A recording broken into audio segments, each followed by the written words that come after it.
امروز صبح سر یه چراغ قرمز فهمیدم چرا این همه سال شکست خوردم. نه به خاطر این که بلد نبودم، نه چون بدشانس بودم، چون تو لحظه هایی که باید وای میستادم و صبر میکردم میرفتم و تو لحظه هایی که باید میرفتم وای میستادم. وقتشه بالاخره بفهمی دیسیپلین چیه. نه اون چیزی که تو کتابا نوشتم، اون چیزی که وقتی تنها تو اتاقی، وقتی ساعت زنگ میزنه، وقتی بوی غذا میپیچه و تو باید تمرین تو بکنی. دیسیپلین یعنی انجام کاری که گفتی حتی وقتی حالش رو نداری. یعنی این که بین حال و هدف رو انتخاب کنی. یعنی سازش با خستگی، نه تسلیم بهش.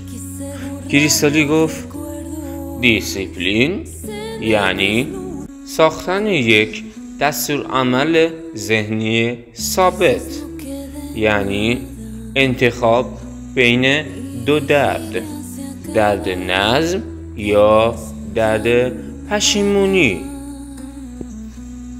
یا میخوای مثل همیشه با یه دوش گرم، یه فنجون قهوه و یه اسکرول اینستاگرام خودتو بزنی به بیخیالی؟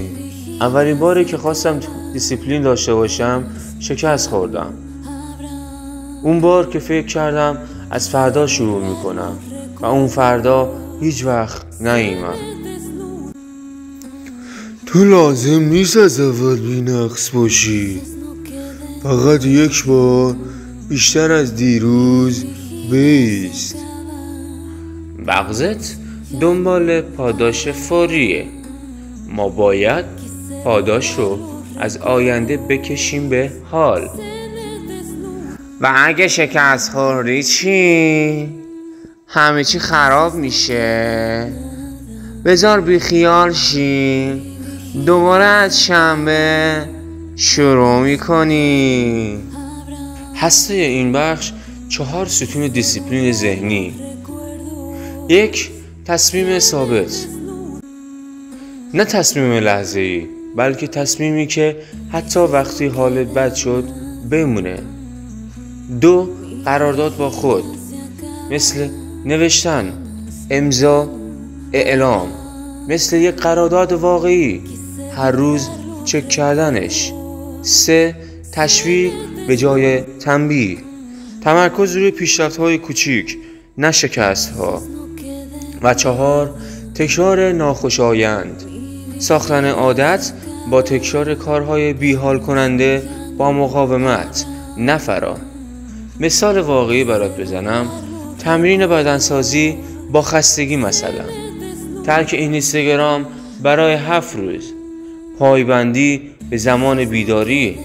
همه اینها مثالهای واقعی هستند. کریستالی برگشت به من گفت هر انسان دیسیپلین دار یک سیستم پاداش درونی داره، نه برای موفقیت، برای تلاش هم جایزه میده. قوی بودن یعنی انجام دادن، حتی وقتی صدای اون اژدهای سایه داره فریاد میزنه که ولش کن. من وسط این نبرد ایستادم. نمیخوام فقط تماشاچی باشم، میخوام خودم قهرمان این میدان باشم. نه فقط برای امروز، برای تمام روزهایی که میدونم آسون نخواهد بود. دیسیپلین یک انتخاب نیست، یک سبک زندگیه.